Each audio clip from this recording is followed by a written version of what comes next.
Mi novia me destruyó con una mentira, mi familia me abandonó, y sobreviví para verlo suplicar perdón. Habían pasado semanas desde que abrí los ojos en esa habitación de hospital y, aún así, la primera sensación del día seguía siendo la misma, incredulidad. No una incredulidad dramática, sino esa especie de desconexión extraña, como si mi mente siguiera esperando que alguien me dijera que se trataba de un error, que en realidad nunca me trajeron aquí, que nunca pasó. El techo era blanco, con placas cuadradas que ya me sabía de memoria. Podía contar las separaciones sin esfuerzo, igual que podía anticipar el pitido del monitor cada vez que el silencio se estiraba demasiado. Las enfermeras caminaban por el pasillo con un ritmo que ya distinguía, unas iban rápido, otras arrastraban un poco los pies cuando les tocaba el turno largo. Todo era repetición. Rutina. Y en esa rutina, la vida se sentía, amortiguada. A ratos, mi cuerpo estaba ahí y ya. Pero yo no. Yo seguía en otro lugar, en un mes que me había arrancado todo. La gente cree que uno llega al límite por una sola cosa. Un evento grande. Un golpe final. Pero lo mío fue peor porque no fue un golpe, fue un derrumbe. Y lo que lo provocó no fue un accidente ni una mala decisión mía. Fue una mentira. Una mentira contada con la seguridad suficiente para que el mundo entero decidiera que yo era culpable sin siquiera mirarme a la cara. Elara. Todavía me costaba pensar su nombre sin sentir que algo me apretaba el pecho. No porque la extrañara, ni porque hubiera quedado amor. Sino por la forma en que logró convertir mi vida en un espectáculo, por lo fácil que le resultó sembrar la idea de que yo era un monstruo. La relación ya venía rota. No fue un final explosivo, ni una escena de gritos. Yo solo, me cansé. Me cansé de las discusiones por nada, de la presión, de esa sensación de que cualquier cosa que yo hiciera era insuficiente o sospechosa. Terminé con ella con la intención de hacerlo sin humillaciones, sin drama, sin esa guerra que tanta gente arma cuando se separa. Le dije que no quería seguir, que necesitaba paz. Que lo nuestro ya no estaba bien. Y ella no lo aceptó. Lo que sí aceptó fue otra cosa, la idea de destruirme. En menos de un mes, mi nombre ya era veneno en lugares donde antes me saludaban con una sonrisa. Todo empezó con capturas de pantalla. Mensajes supuestamente míos, conversaciones con una mujer con la que, según la historia, yo la había engañado. Una prueba perfecta para cualquiera que quisiera creerla. El detalle es que esa mujer no existía.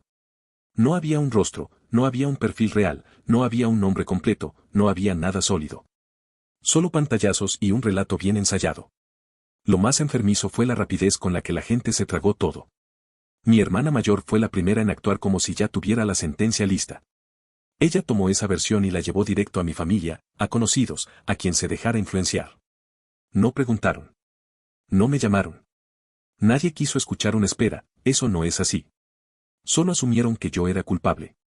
Recuerdo estar sentado con el teléfono en la mano, mirando cómo entraban mensajes que no eran preguntas, sino acusaciones. Como si la conversación ya hubiera ocurrido y yo hubiera perdido.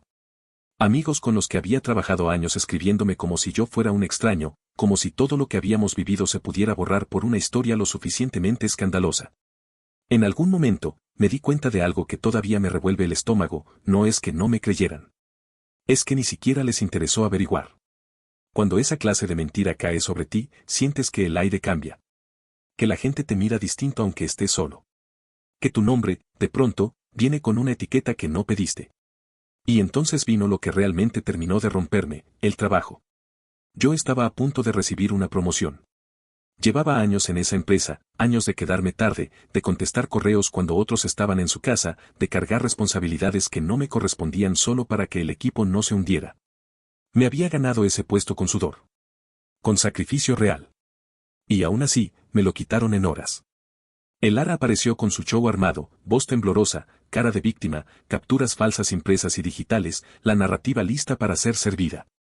Pero lo peor no fue solo ella. Lo peor fue Ronan. Ronan era alguien a quien yo había considerado cercano en el trabajo. No mi mejor amigo, pero sí alguien con quien uno cree que puede contar. Un aliado, por decirlo así. Y él no solo respaldó la historia, sino que la empujó desde adentro. Validó todo. Se movió con rapidez. Habló con las personas correctas. Se aseguró de que la duda se convirtiera en certeza. No hubo investigación. No hubo reunión para escuchar mi versión. No me citaron para aclarar nada. Me llamaron, me sentaron frente a un par de caras serias y me dijeron que la empresa no podía permitirse ese tipo de conducta. Me descartaron como si yo fuera un riesgo. Como si años de trabajo valieran menos que unos pantallazos. El golpe final fue casi cínico. A los pocos días, Ronan ocupó mi puesto. Sin vergüenza. Como si todo hubiera sido un plan esperando el momento exacto para ejecutarse. Y ahí entendí algo que me dio náuseas. Para algunas personas, tú no eres una persona. Eres un escalón. Salí de esa oficina con la sensación de que caminaba en piloto automático. En el ascensor me miré en el reflejo metálico y no me reconocí. No por el físico, sino por la expresión. Era la cara de alguien a quien le habían quitado el piso. Perdí el trabajo. Perdí los ingresos. Perdí la reputación. Y, con eso, empezó la caída práctica, el alquiler, las cuentas, la comida, lo mínimo. Yo todavía, en esa etapa, tenía una esperanza absurda. Una idea tonta de que, cuando el ruido bajara, mi familia iba a llamarme. Que alguien iba a decir, oye, esto no tiene sentido, hablemos. Que al menos mi hermana menor, la persona que yo más amaba en el mundo dentro de esa casa, iba a escucharme. Lo que recibí fue lo contrario. Insultos. Una llamada de mi hermana menor que todavía me persigue en sueños. Su voz no sonaba dudosa ni confundida, sonaba convencida, rígida, como si alguien le hubiera dado un guión y ella lo estuviera interpretando con odio. Me llamó repugnante. Me dijo que no quería volver a verme. Intenté hablar. Intenté explicarle que esa mujer no existía, que los mensajes no eran míos, que nada encajaba, que por favor se calmara. Pero ella no quiso. Colgó con la misma facilidad con la que me había amado toda la vida. Luego vinieron mis padres. No me preguntaron qué pasó. No me dijeron cuéntanos. Me dijeron que estaban decepcionados. Decepcionados. Como si yo hubiera elegido esto. Como si fuera un error mío que alguien me hubiera acusado de algo falso y el mundo lo hubiera comprado. Les dije que no era verdad. Les supliqué que me escucharan. Me cortaron. Literal. La línea muerta. El silencio. Después fue como ver una puerta cerrarse tras otra. Parientes bloqueándome. Amigos ignorándome. Gente que simplemente desapareció, como si fuera más fácil borrar mi existencia que enfrentar la posibilidad de haberse equivocado. Me quedé solo en medio de una historia que no escribí. Y cuando digo solo, no es una forma de hablar. Me refiero a esa clase de soledad que se siente física, como un peso en el pecho. Como una habitación sin ventanas. Ahí fue cuando tuve que abandonar el apartamento. No había forma de sostenerlo. Empaqué lo que pude, sin plan, sin rumbo, con esa mezcla de rabia y vergüenza que te hace sentir que estás fallando aunque sepas que te empujaron. Terminé en un motel. Uno de esos lugares donde las paredes parecen hechas de papel, donde la luz parpadea y no sabes si es por la electricidad o por el abandono. La cama olía a detergente barato. La ventana no cerraba bien. El ruido de otros cuartos se filtraba como si estuvieran al lado. Los días ahí se volvieron densos. No dormía bien. Comía por obligación. Me pasaba horas mirando el techo, igual que ahora miro el del hospital, pero en ese entonces no había enfermeras, ni monitores, ni nadie que entrara a preguntarme si necesitaba algo. Solo estaba yo y mi cabeza. Y mi cabeza no era un lugar seguro. Cada día pesaba más que el anterior. Cada noche era una repetición de lo mismo, recordar las caras, la traición, la facilidad con la que todos me soltaron la mano. El cuerpo se me mantenía en movimiento por inercia, pero por dentro ya me sentía apagado. Y una noche, dejó de importarme seguir intentando. No fue una decisión grandiosa ni un discurso interno. Fue cansancio. Un cansancio profundo, insoportable, como si mi mente hubiera estado gritando durante semanas y de pronto se quedara sin voz. Me tragué las pastillas con licor barato. No sentí miedo. No sentí drama. Sentí silencio por primera vez. Un silencio que, en ese momento, me pareció descanso. Me acosté esperando que todo terminara. Si el limpiador del motel no hubiera hecho su ronda temprano esa mañana, yo no estaría aquí. Eso fue lo que me dijeron.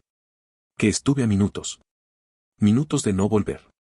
Recuerdo fragmentos, luces moviéndose, voces lejanas, un sabor amargo en la garganta. Luego nada. Y luego este techo blanco. El doctor Harlan me lo dijo sin adornos. Que llegué prácticamente apagándome. Que mi cuerpo ya estaba cediendo cuando me metieron de urgencia.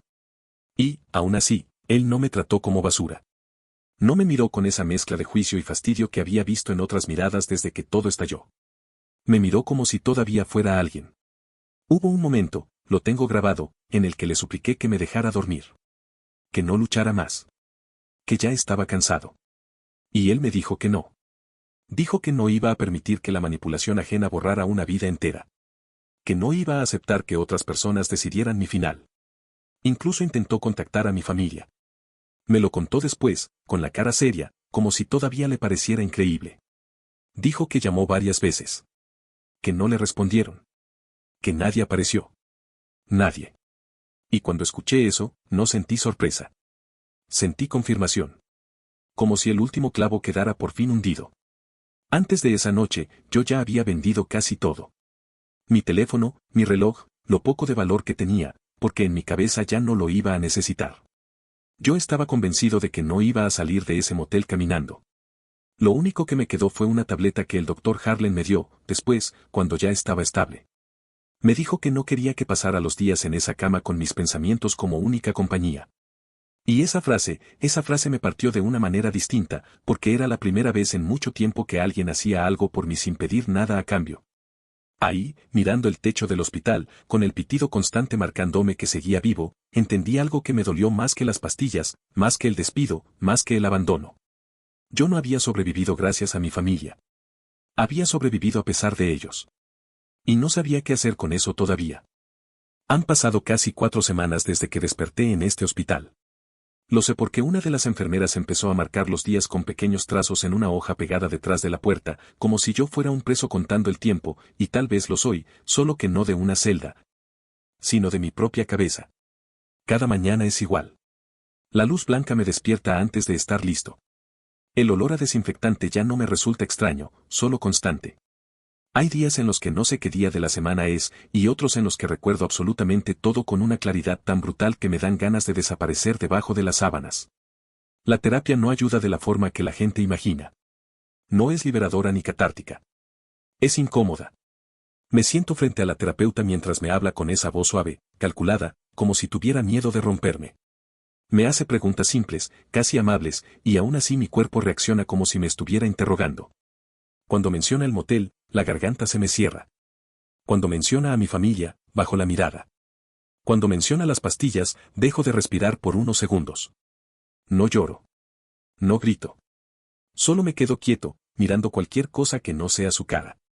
La ventana, el borde de la mesa, el suelo. Lo que sea. Si no fuera por el doctor Harlan, probablemente ya me habría cerrado por completo. Él aparece todos los días. A veces solo 5 minutos, a veces más. Nunca entra con prisa. Nunca me habla como si yo fuera un caso clínico o una advertencia. Me pregunta cómo dormí, si comí algo, si salí un poco de la habitación. Cosas pequeñas, humanas. Cosas que nadie más se molestó en preguntarme cuando todo se vino abajo. Un día entró con algo en la mano y supe, de inmediato, que no era una visita normal. Era mi teléfono. El mismo que había vendido en la casa de empeño, convencido de que no volvería a necesitarlo. Me lo extendió como si fuera algo delicado. Me explicó que había encontrado el lugar, que verificó que el teléfono estaba registrado a mi nombre y que lo había comprado de vuelta. No lo dijo esperando agradecimiento. Lo dijo como quien arregla algo que no debería haber estado roto en primer lugar. Lo cargué con manos temblorosas. Cuando la pantalla se encendió, fue como abrir una cápsula del tiempo que no estaba listo para enfrentar. Mensajes viejos. Fotos que ya no miraba. Conversaciones que se cortaron de golpe. Nombres que, hasta hace poco, significaban hogar, confianza, rutina. No llamé a nadie. Ni siquiera consideré hacerlo. Ver los nombres fue suficiente para que el estómago se me revolviera. Era como mirar una lista de personas que me habían enterrado en vida sin pensarlo 2 veces.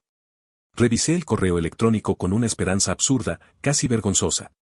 Una parte de mí todavía quería creer que alguien se habría dado cuenta, que alguien habría intentado comunicarse, aunque fuera tarde. No había nada. Ni una disculpa. Ni una explicación. Ni un simple ¿estás bien? Era como si ya estuviera oficialmente muerto para todos, y el mundo hubiera seguido adelante sin detenerse. Las noches son lo peor. Me despierto empapado en sudor, con el corazón desbocado, convencido de que sigo en esa habitación del motel. A veces puedo oler el licor barato. A veces siento el peso de las pastillas en el estómago. Me toma varios segundos entender que estoy en una cama de hospital y no en el suelo pegajoso de un cuarto alquilado por horas. Otras noches despierto escuchando voces. La de mi hermana menor gritándome que soy repugnante. La de mis padres diciendo que están decepcionados de mí. No son recuerdos borrosos. Son nítidos. Demasiado. Pensé que ese silencio iba a durar para siempre. Me convencí de que así sería. Que nadie volvería a hablarme. Que el castigo por una mentira bien contada era el olvido total. Hasta que, una mañana, el teléfono explotó. No hubo aviso previo. No hubo transición. Solo vibraciones constantes, una tras otra, como si alguien hubiera abierto una compuerta que llevaba semanas cerrada. Mensajes. Notificaciones. Llamadas perdidas. Amigos. Familiares. Parientes lejanos. Personas que no habían dicho una sola palabra desde el día en que me borraron de sus vidas. Todos decían lo mismo. Disculpas desesperadas. Textos larguísimos explicando cómo habían sido manipulados, cómo no sabían qué pensar, cómo se habían dejado llevar. Algunos culpaban al estrés. Otros decían que lloraron cuando supieron la verdad. Uno incluso escribió algo que me hizo reír de una forma que todavía me asusta recordarlo. En el fondo, siempre supimos que no eras capaz de hacer algo así. Me reí tan fuerte que casi se me cae el teléfono de las manos. Fue una risa seca, descontrolada, que se transformó en sollozo sin que pudiera detenerlo. Me doblé sobre mí mismo, temblando, riendo y llorando al mismo tiempo, incapaz de decidir qué emoción era más fuerte. Las enfermeras entraron corriendo, convencidas de que algo grave estaba ocurriendo. Me preguntaron si me dolía algo, si necesitaba ayuda. No pude explicar nada. Solo les extendí el teléfono. Sus caras cambiaron mientras leían. El aparato no dejaba de vibrar. Incluso mi antiguo trabajo apareció entre los mensajes, preguntando si estaría dispuesto a tener una reunión para hablar de los acontecimientos recientes. Las mismas personas que me habían despedido sin escucharme. Sin investigarme. Sin darme una sola oportunidad. Ahí fue cuando sufrí otro colapso. No fue físico. Fue interno. Sentí que algo se rompía de nuevo, pero de otra forma. El doctor Harlan entró justo cuando las enfermeras intentaban tranquilizarme. Me vio la cara, vio el teléfono temblando en mi mano y no necesitó ninguna explicación. Le dije que no tenía a dónde ir. Que no había un hogar al que pudiera regresar. Que las personas a las que entregué años de mi vida resultaron ser tan superficiales que prefirieron una mentira cómoda antes que una verdad incómoda. Le dije que ya no confiaba en nadie. Me escuchó sin interrumpirme. Cuando terminé, dijo algo que no esperaba. Dijo que conocía a alguien que podía ayudarme. No lo dijo como promesa vacía ni como consuelo barato. Lo dijo con esa calma firme que tenía cuando estaba seguro de algo. No supe si creerle. Para ese punto, la esperanza se sentía peligrosa. Pero tampoco tenía nada más. Y así, sin saberlo todavía, estaba a punto de entrar en una etapa completamente distinta de esta historia. Kyle apareció en el hospital un par de días después, tal como el doctor Harlan había prometido. No sabía qué esperar. Cuando un hombre con una camisa de botones sencilla entró en la habitación y se presentó como mi abogado, lo primero que hice fue quedarme en silencio. No por desconfianza, sino porque ya estaba cansado de reaccionar. Cansado de ilusionarme. Cansado de prepararme para otra decepción. Bajamos a la cafetería del hospital. A esa hora estaba casi vacía, con ese murmullo bajo que nunca desaparece del todo en lugares así. Kyle no sacó documentos ni habló de demandas. Simplemente me miró y me preguntó qué quería. No supe responder de inmediato. Después de todo lo que había pasado, la pregunta me tomó por sorpresa. No me preguntó qué había ocurrido ni quién tenía la culpa. Me preguntó qué quería ahora. Y la respuesta salió sin filtros. Le dije que estaba agotado. Que me sentía mental, emocional y físicamente destruido. Que había perdido a mi pareja, a mi familia, mi trabajo, mi casa. Que una mentira bien contada había sido suficiente para borrarme. Le hablé de Elara, de las capturas falsas, de mi hermana llevándole la historia a todos, de Ronan empujando todo desde dentro de la empresa. No me interrumpió ni una sola vez. Cuando terminé, me preguntó algo más concreto, qué pensaba hacer después de que me dieran el alta. Le dije la verdad. No tenía a dónde ir. Estaba sin hogar. Pensaba buscar un refugio y arreglármelas como pudiera. Asintió despacio, como si ya hubiera esperado esa respuesta. Entonces hizo la pregunta para la que no estaba preparado.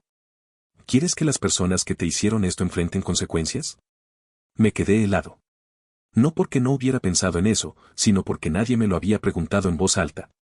Pensé en la humillación pública, en el despido, en el motel, en despertar en una cama de hospital en lugar de una morgue. Pensé en mis padres colgándome el teléfono, en mi hermana gritándome con odio. Le dije que sí. Le dije que no buscaba venganza por rabia, sino justicia. Que no quería que siguieran haciendo lo mismo con otra persona. Pero también le aclaré algo importante, no tenía dinero. No tenía ahorros.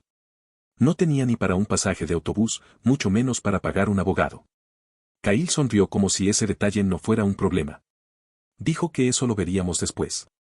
Antes de irse, me dijo que conocía un lugar donde podía quedarme cuando saliera del hospital. No dio grandes detalles, solo dijo que era tranquilo y seguro.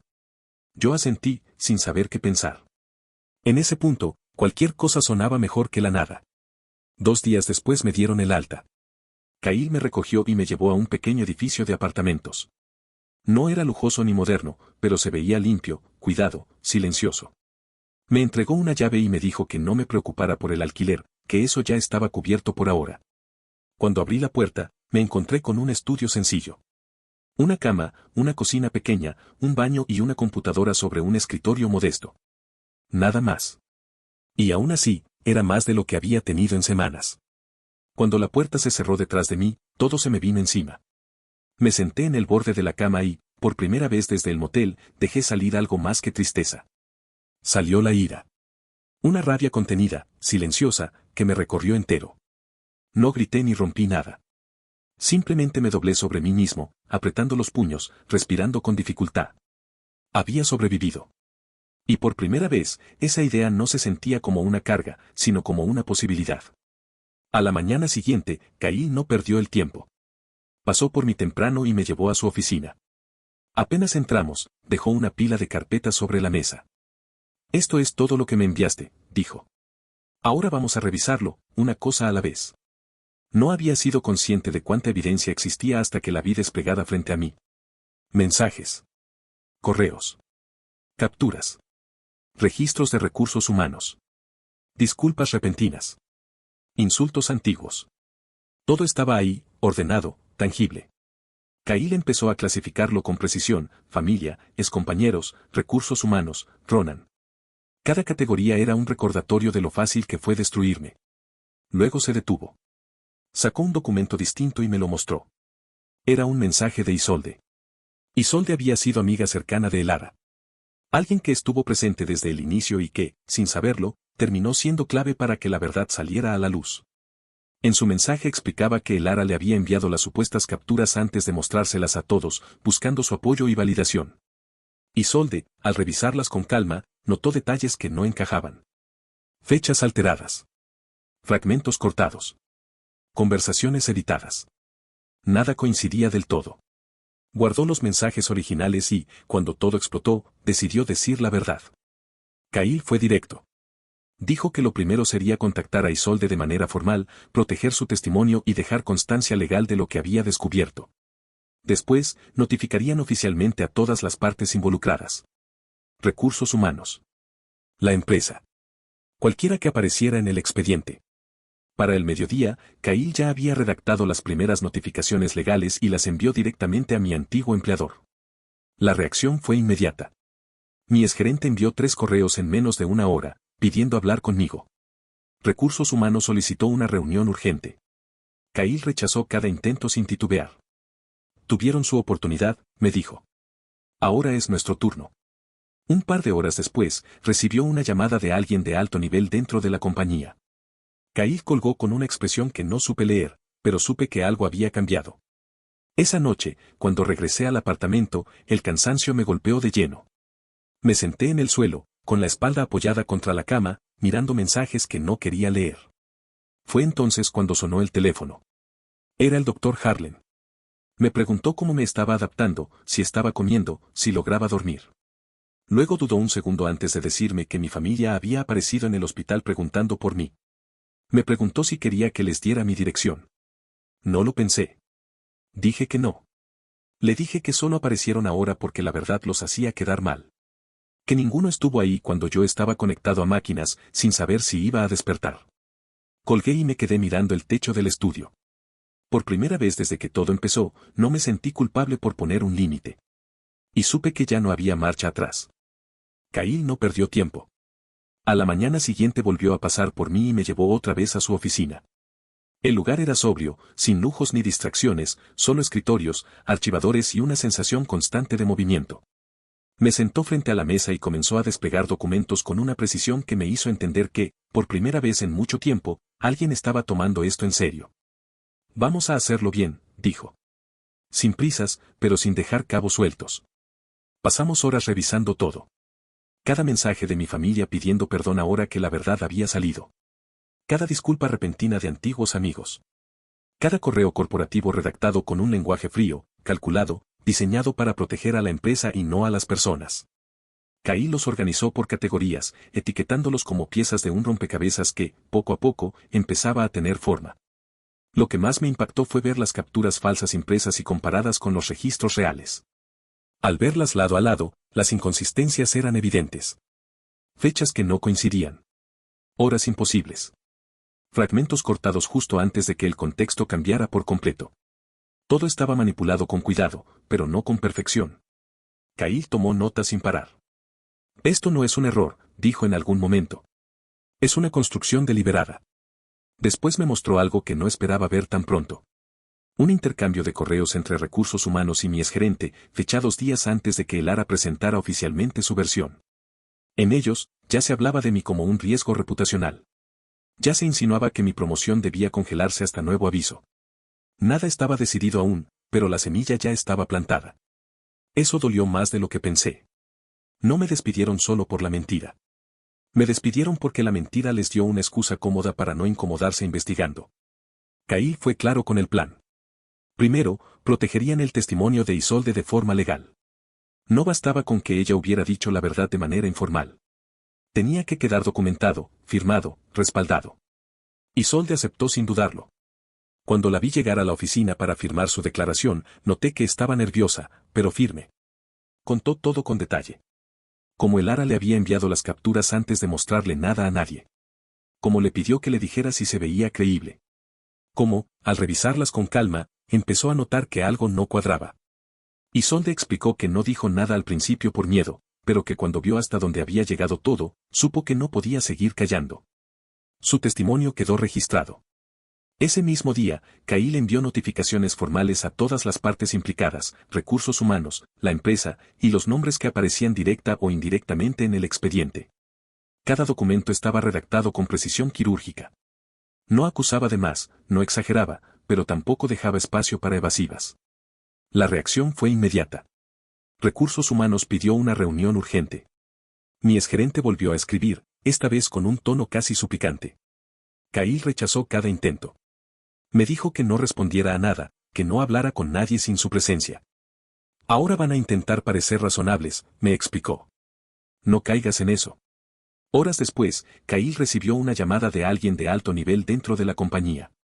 No pude escuchar la conversación, pero bastó ver su expresión cuando colgó para entender que el pánico ya se había instalado del otro lado. Cuando regresé al apartamento esa noche, el cansancio me cayó encima como una ola. Me senté en el suelo, con la espalda apoyada contra la cama, y dejé el teléfono a un lado. Los mensajes seguían llegando, pero ya no me apresuraba a leerlos. Fue entonces cuando sonó el teléfono. Era el doctor Harlan. Su voz sonaba cuidadosa. Me preguntó cómo estaba, si me estaba adaptando, si había logrado comer algo. Luego hizo una pausa y me dijo que mi familia había vuelto a aparecer en el hospital preguntando por mí. Que estaban insistiendo, que querían verme. Me preguntó si deseaba que les diera mi dirección. No dudé. Le dije que no. Que no ahora, y probablemente nunca. Que solo aparecían porque la verdad ya no los dejaba bien parados. Que ninguno estuvo ahí cuando yo estaba conectado a máquinas, sin saber si iba a despertar. Harlan no discutió. Solo dijo que entendía.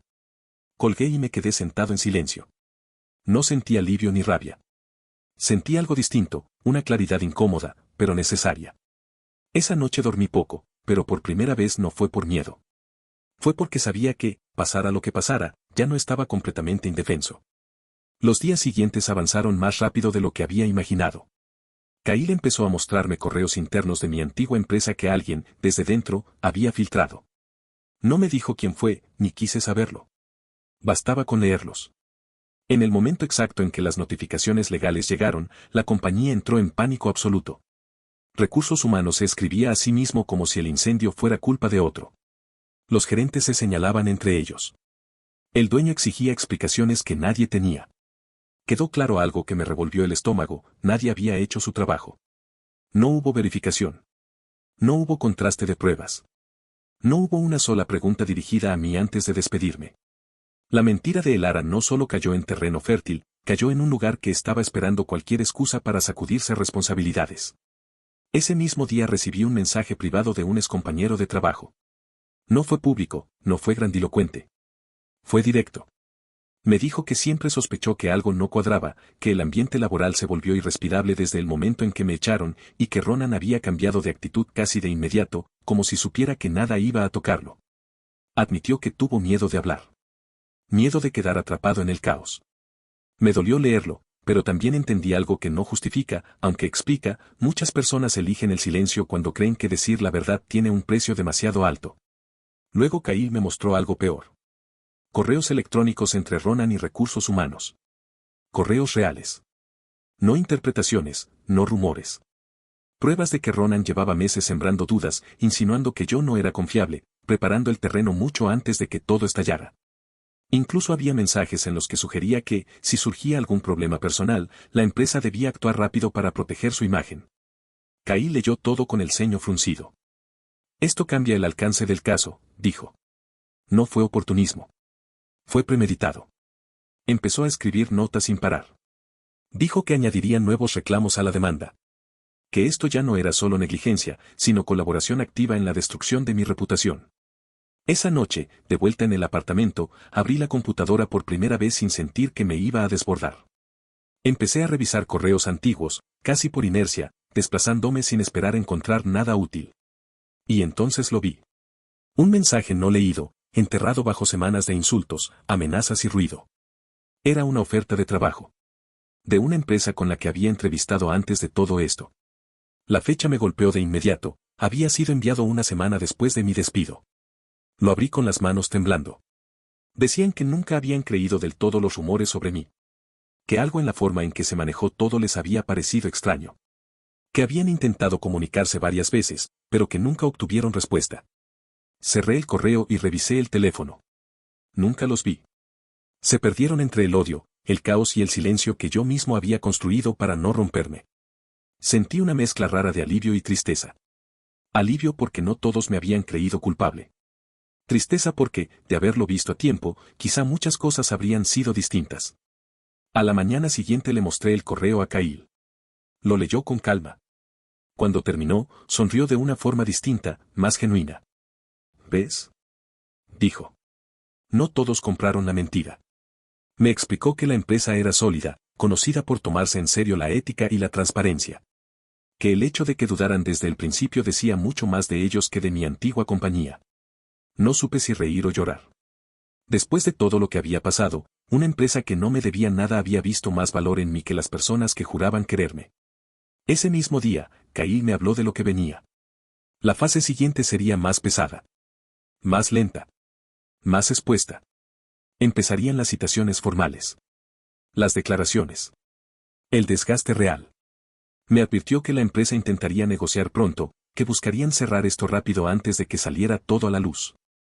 No es porque se arrepientan, me dijo. Es porque tienen miedo. Por la noche, cuando me quedé solo, pensé en eso. En el miedo. En cómo había sido yo quien vivió aterrorizado durante semanas, mientras ellos seguían con su vida intacta. Ahora la balanza empezaba a moverse, y por primera vez no estaba del lado equivocado. No sentí euforia. No sentí ganas de celebrar. Sentí algo más estable. Como si, después de tanto tiempo, el suelo empezara a dejar de moverse bajo mis pies. Cuanto más nos acercábamos a la fecha de la corte, más evidente se volvía que todo estaba empezando a deshilacharse del otro lado. Kyle trabajaba sin descanso. Pasaba horas revisando declaraciones, enviando citaciones, cruzando fechas, desmontando uno por uno los informes falsos que habían usado para destruirme.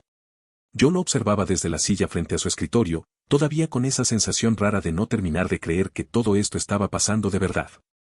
La empresa ya no fingía control.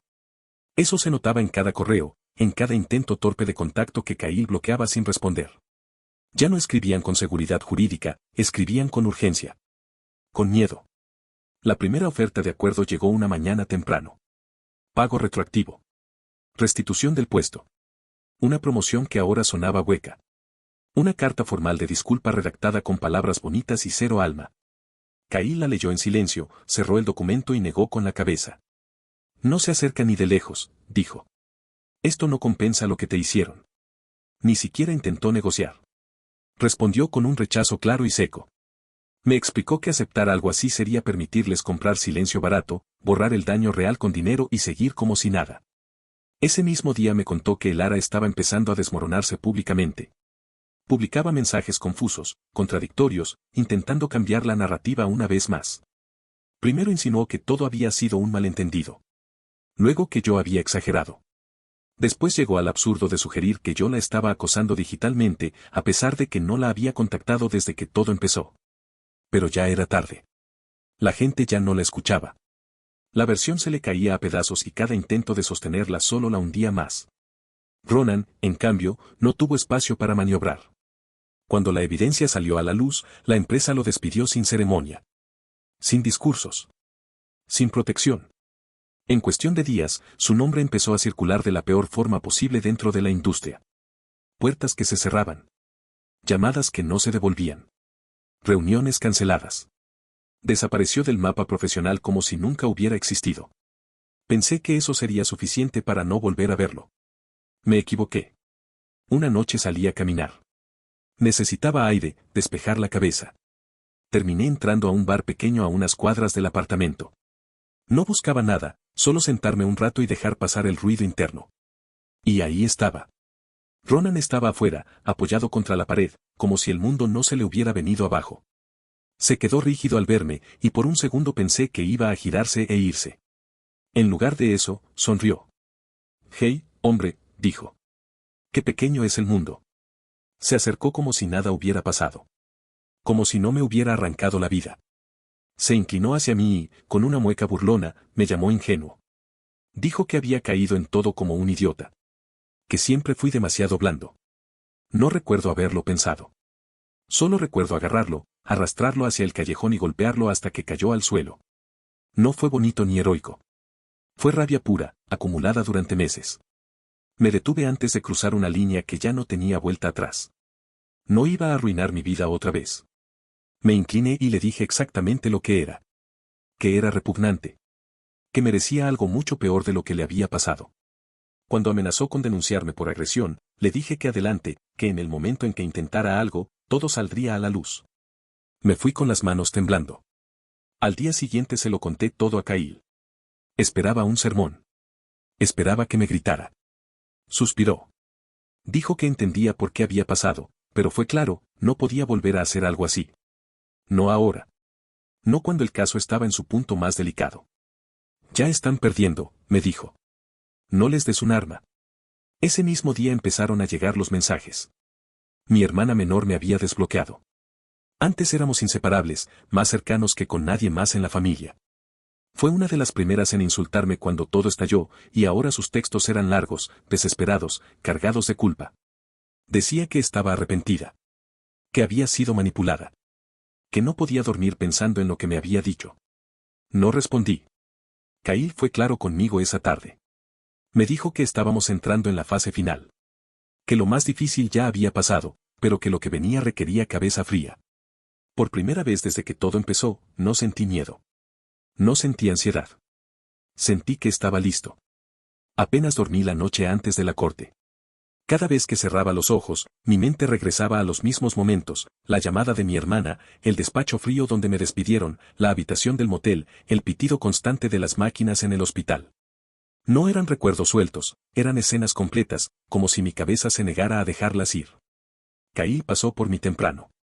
No habló mucho durante el trayecto. Tampoco hizo falta.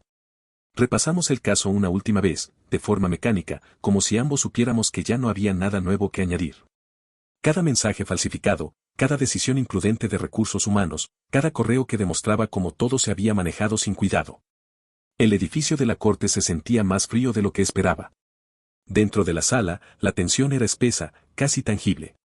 El Lara estaba sentada con la espalda rígida, evitando cualquier contacto visual. Ronan parecía encogido en su asiento, con moretones aún visibles en el rostro.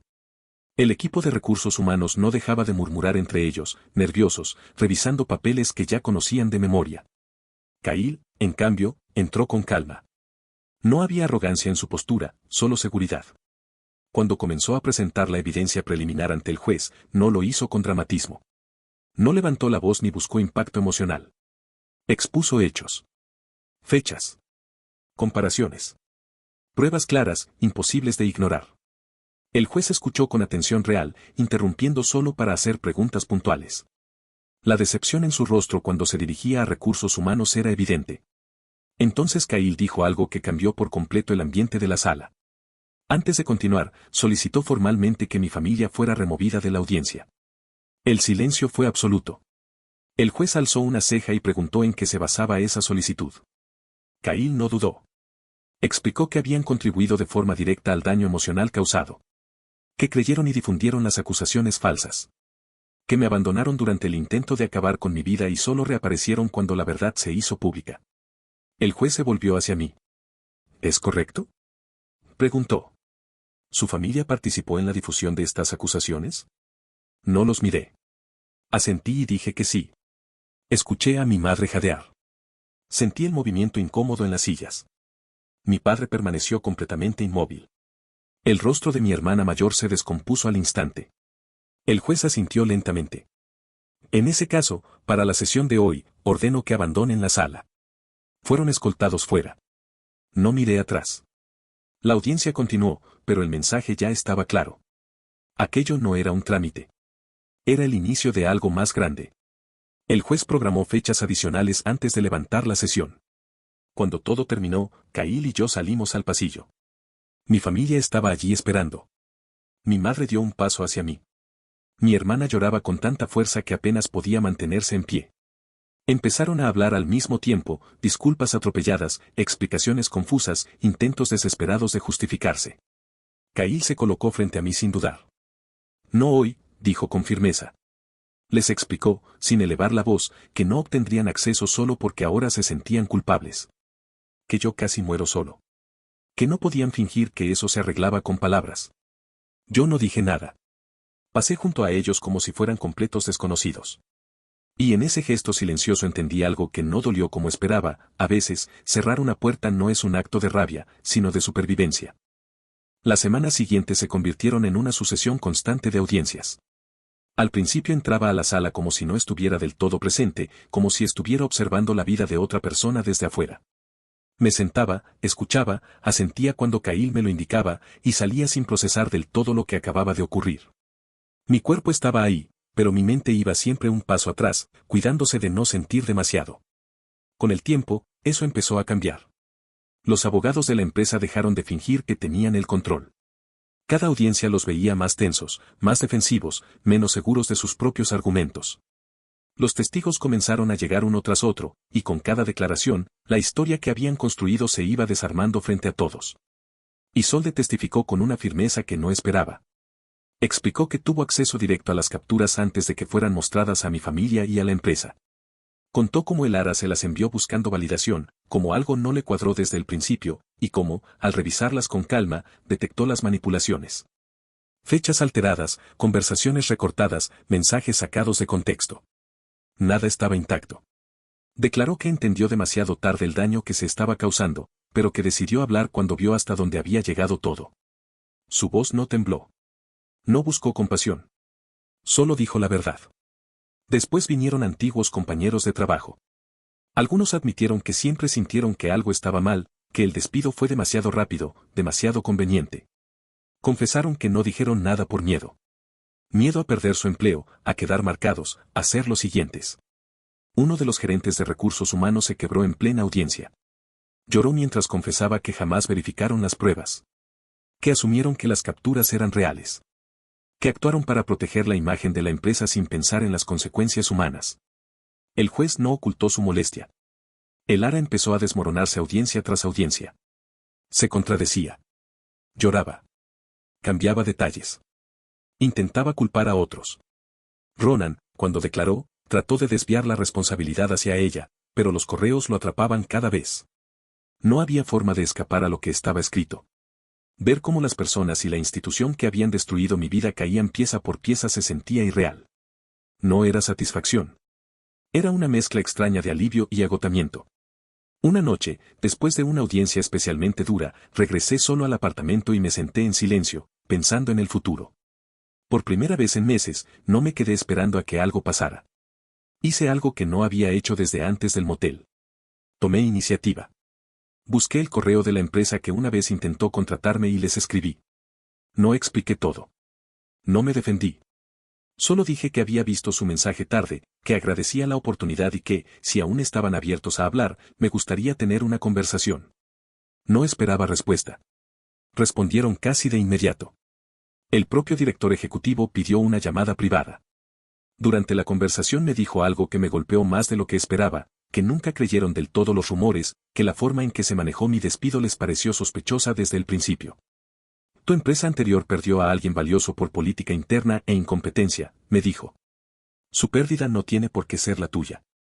Cuando colgué, me quedé sentado mirando la pared durante varios minutos. Por primera vez en mucho tiempo, no me sentí un problema que alguien debía resolver. Me sentí una persona con opciones. Acepté el trabajo en silencio. Poco después llegaron los mensajes de mi hermana mayor. Párrafos largos, llenos de pánico y culpa. Admitió que había sido ella quien inició la destrucción. Me pidió que la culpara solo a ella, que no involucrara a nuestros padres. No respondí. En la audiencia más reciente, todo terminó de romperse. Recursos Humanos colapsó. El juez criticó abiertamente la conducta de la empresa. Ronan parecía a punto de desmayarse cuando el juez insinuó que algunas de sus acciones podrían rozar lo penal. Al salir de la sala, el teléfono de Kyle vibró. Leyó el mensaje, hizo una pausa y luego me miró con una sonrisa lenta. ¿Quieren iniciar conversaciones de acuerdo de inmediato?, dijo. Yo no sonreí. Pero por primera vez desde que desperté en una cama de hospital, sentí con claridad que mi vida ya no estaba detenida. Ha pasado algo de tiempo y, aún así, todo se movió más rápido de lo que pensé. El acuerdo finalmente se cerró. La empresa aceptó pagar una suma considerable, reconoció oficialmente su negligencia y emitió una disculpa formal por escrito. No fue un comunicado discreto ni enterrado en un archivo olvidado. La disculpa apareció en su sitio web, en sus redes sociales y fue enviada directamente a mi nuevo empleador. No era justicia poética, pero sí era responsabilidad pública. Elara y Ronan también enfrentaron consecuencias reales. Ambos tuvieron que firmar acuerdos separados. Incapaces de cubrir las cifras exigidas, aceptaron embargos estructurados que se extenderían durante años. Ronan parecía haber envejecido una década el día en que el juez formalizó todo. Servicio comunitario, consejería obligatoria, embargo de salarios y una disculpa pública quedaron establecidos como parte de las condiciones. Hubo un momento en que casi descarrilan todo. Los abogados de la empresa intentaron recurrir a tácticas sucias, sacando a relucir supuestas conductas perturbadoras sin fundamento, insinuaciones vagas diseñadas para sembrar duda. Kyle los detuvo con tal contundencia que el juez los reprendió en plena sala. Los obligó a retractarse, a disculparse formalmente y dejó claro que cualquier nuevo intento de ese tipo sería sancionado de inmediato. Durante todo ese proceso, mi familia volvió a intentar comunicarse. Querían conversaciones pendientes. Explicaciones. Perdón. Yo guardé silencio. No por rencor, sino por claridad. Había sido muy claro conmigo mismo, no iba a abrir una puerta que me costó tanto cerrar. Eran las mismas personas que no aparecieron en el hospital. Las mismas que creyeron a una mujer prácticamente desconocida por encima de su propio hijo y hermano. Algunos amigos también reaparecieron. Unos pocos se disculparon de verdad. Admitieron que tuvieron miedo. Miedo de quedar atrapados en el drama, de perder estatus, de ser los siguientes. Dolió escucharlo, pero los escuché. No los borré de inmediato como hice con mi familia, pero dejé algo claro, la confianza ya no era automática. Se construye o no se construye. Mi nuevo trabajo empezó mejor de lo que imaginé. Al principio me sentía roto, inseguro, dudando de cada decisión. Pero desde el primer día me trataron con respeto. No con lástima, no con curiosidad morbosa, sino con normalidad. Poco a poco, la confianza que había perdido empezó a regresar, pieza por pieza. Un día, mi gerente me llamó a su oficina. Pensé que era una revisión más, pero no. Me habló de una oportunidad en el extranjero. Alemania. Más responsabilidad.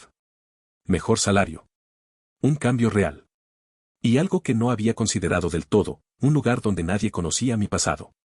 Hablé con Kyle esa misma tarde. Me escuchó y dijo algo que se me quedó grabado. Haz lo que te devuelva la paz que te quitaron. El doctor Harlan coincidió. Me dijo que sanar no siempre es solo superar el dolor, sino construir una vida en un entorno que no esté contaminado por el trauma. Esa idea se me quedó rondando la cabeza durante días. Por primera vez, el futuro no me daba miedo. Me daba curiosidad. Después de meses de pensarlo, de darle vueltas una y otra vez, acepté la oferta para mudarme a Alemania. No fue una decisión impulsiva. Fue tranquila. Meditada. Como si, por primera vez en mucho tiempo, estuviera eligiendo algo sin sentir que huía de otra cosa. Mi jefe fue claro desde el inicio. No me presionó. Me dijo que creía que merecía un comienzo real, no uno a medias. Desde el primer día en la nueva sede me trataron como a alguien que importaba. Me dieron tiempo para adaptarme, incluso organizaron alojamiento temporal mientras encontraba algo propio. Todo se sentía extraño y, al mismo tiempo, sorprendentemente ligero. Antes de irme, mis compañeros organizaron una despedida pequeña en la oficina. Nada exagerado. Alquilaron una sala, colgaron unas luces torcidas y pusieron un cartel hecho a mano que decía buena suerte en Alemania. Las letras eran desiguales, torpes, sinceras. Kyle apareció también, con esa sonrisa tranquila que siempre tenía cuando sentía que algo había salido bien. El doctor Harlan fue el último en llegar. El hombre que literalmente me había salvado la vida estaba ahí, aplaudiendo, como si se tratara de algo normal. No me di cuenta de que estaba llorando hasta que alguien me acercó un pañuelo. No era tristeza. Era gratitud. Pura, simple. Unos cuantos amigos antiguos también estuvieron ahí. Los mismos que se disculparon meses atrás, los que admitieron que el miedo los había paralizado. No fingieron que nada había pasado. Reconocieron sus errores. Me abrazaron, me entregaron cartas, me dijeron que estaban orgullosos de mí. Fue un cierre sereno, uno que nunca tuve con mi familia biológica. Ellos, en cambio, nunca dejaron de intentar contactarme. Antes, eso me provocaba culpa. Ahora no. La verdad era dolorosamente simple, los conocí toda mi vida y, aún así, una sola mentira bastó para que me desecharan sin cuestionar nada. Vi capturas de mi hermana mayor presumiendo en redes que había cortado personas tóxicas como si yo fuera el villano de su historia falsa. Mis padres creyeron a una extraña antes que a su propio hijo y ahora querían perdón. Eso no era arrepentimiento. Era vergüenza. Y la vergüenza no repara nada. No los odio. Simplemente ya no me importan. Esa parte de mí ya no existe. Cuando finalmente me mudé a Alemania, todo fue más fácil de lo que esperaba. El trabajo fluía, el idioma no tanto, pero nadie se burlaba. Y fue ahí, en medio de ese proceso torpe y nuevo, donde conocí a alguien. Una mujer alemana, sonrisa cálida, risa fácil. Cada vez que abría la boca destrozaba el idioma, y a ella le parecía adorable. No se burló. Me corrigió con paciencia, me enseñó a pronunciar, a reírme de mis errores. Y por primera vez en años sentí algo distinto. No miedo. No tristeza. No rabia. Felicidad. Felicidad real. El tiempo pasó más rápido de lo que jamás imaginé. 2 años después, estábamos casados. Todo entre nosotros avanzó rápido, pero nunca se sintió peligroso. Solo correcto. Ella sabía todo de mi pasado. Cada traición, cada cicatriz. Lloró conmigo cuando se lo conté y me dijo algo que todavía me sostiene. Eres mi familia ahora. Y le creí. Conocí a sus padres poco después. Me recibieron como si hubiera estado ahí toda la vida. Su madre me abrazó con lágrimas en los ojos. Su padre me estrechó la mano con una fuerza que me sorprendió. Por primera vez entendí cómo se sentía una familia de verdad. En un momento me quedé en silencio. Pensé en mis propios padres, en mis hermanas. Su padre lo notó, apoyó una mano en mi hombro y, en un inglés torpe pero sincero, dijo: Eres familia ahora. Luego llegó el mejor momento de mi vida. Un día me dijo que estaba embarazada. La levanté y la giré como un idiota, riendo sin control. Nunca me había sentido tan vivo. Le pedí que se casara conmigo ahí mismo, sin planes ni discursos. Dijo que sí antes de que terminara la pregunta. Tuvimos una ceremonia pequeña. Amigos cercanos. Parte de su familia. Nada de drama, nada de tensiones. Solo risas, buena comida y amor genuino. El pasado intentó colarse una vez más. Un amigo envió sin querer una captura de nuestra boda a mi hermana menor.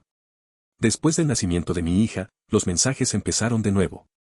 Algunos disfrazados de preocupación. Otros claramente manipuladores. Incluso escribieron a mi esposa. Los bloqueamos a todos. Ella me apoyó sin dudar. Me dijo algo simple y definitivo. Tu paz vale más que la culpa de alguien más. Tenía razón. Mi antigua familia tomó su decisión. Yo tomé la mía. Si cortarlos para siempre me convierte en el villano, entonces lo seré sin remordimiento. Siempre elegiré la vida que construí, no la que intentaron destruir. Siempre elegiré a mi esposa. Siempre elegiré a mi hija. Siempre elegiré la paz sobre el caos. Ese capítulo se cerró. Y por fin, estoy viviendo el que merecía. No olvides dejar tu opinión en los comentarios, dejar tu like y compartir este video.